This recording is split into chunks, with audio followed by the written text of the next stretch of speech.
قرآن کریم کے استعمالات میں سے وما ادراکا وما یدریکا، یہ دو الفاظ قرآن میں استعمال ہوتے ہیں، ان کے درمیان فرق جاننا لازمی ہے، اور تدبر قرآن میں بہت مدد ملتی ہے اس سے۔ وما ادراکا یہ لفظ قرآن کریم میں 12 مرتبہ آیا ہے، اور وما یدریکا یہ 3 مرتبہ آیا ہے۔ ان دونوں میں فرق یہ ہے کہ جہاں وما ادراکا ذکر ہوتا ہے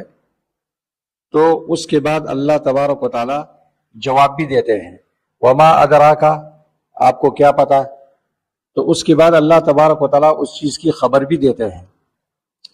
کیونکہ وما ادراکا یہ ماضی ہے، اور اس کا مطلب یہ ہے کہ اللہ کے رسول صلی اللہ علیہ وسلم کو اللہ تعالیٰ نے اس کی خبر دی ہے، اور جس چیز کی خبر دی جا رہی ہے وہ انسان کے علم سے اور طاقت سے خارج نہیں ہے، اللہ تعالیٰ اس کو خبر دے رہے ہیں،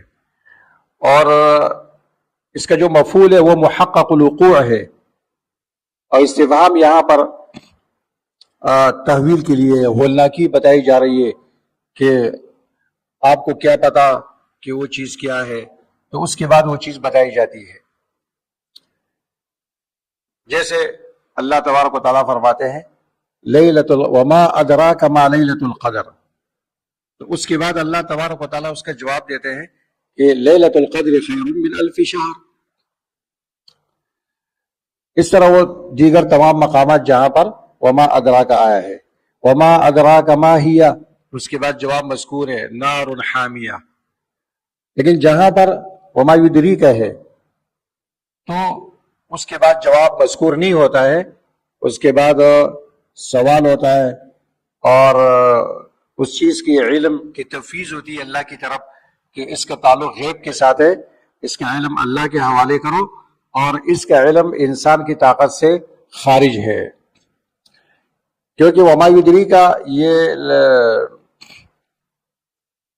فعل مضارع ہے، مستقبل پر دلالت کرتا ہے،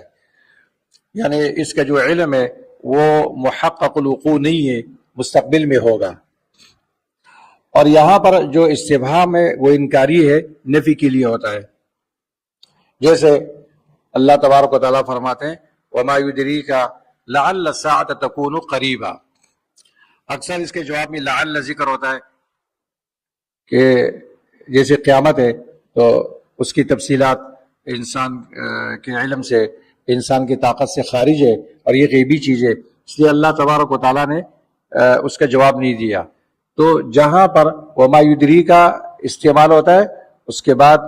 اس کا جواب مذکور نہیں ہوتا ہے، خبر مذکور نہیں ہوتی، اور جہاں پر وما ادراک ہوتا ہے تو اس کے بعد اس کا جواب مذکور ہوتا ہے، اور اس چیز کی خبر اللہ نے پیغمبر علیہ السلام کو دی ہوتی ہے۔ وما ادراک یہ ماضی ہے، اور اس کا مطلب یہ ہے کہ اس کے جو خبر ہے وہ محقق الوقوع ہے، اور اللہ نے پیغمبر کو بتائی ہے، انسان کے علم سے خارج نہیں ہے، اور استفہام یہاں ہولناکی بیان کرنے کے لیے بیان کیا جاتا ہے۔ اور وما یدریک اس کے بعد جواب مذکور نہیں ہوتا ہے، اس میں اشارہ ہوتا ہے کہ یہ انسان کے علم سے خارج ہے، اور